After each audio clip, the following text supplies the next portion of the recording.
నా పేరు ఆదర్శ్. నేను 8వ తరగతి చదువుతున్నాను.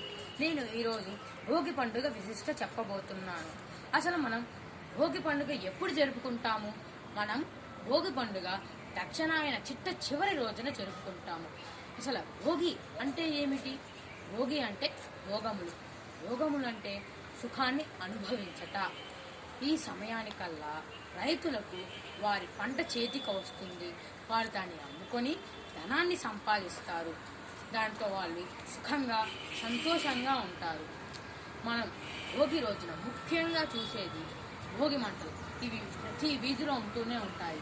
ఈ భోగి మంటల్లో చెక్క ముక్కలు, ఆవు పేడ వగైరా వగైరా వేస్తూ ఉంటారు. అసలు ఈ భోగి మంటలు ఎందుకు వేస్తారు?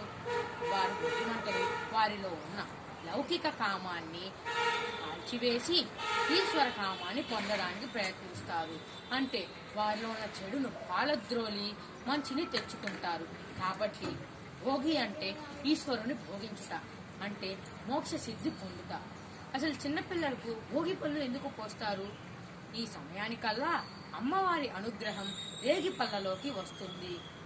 కాబట్టి చిన్న పిల్లలకు ఏమన్నా జాతిక రీత్యా దోషాలు ఉంటే వారు యజ్ఞ యాగాలు చేయలేరు. కాబట్టి కొన్ని చిల్లర పైసలు, రేగిపళ్ళు, బంతి పువ్వులు వారి తల మీద వేస్తారు.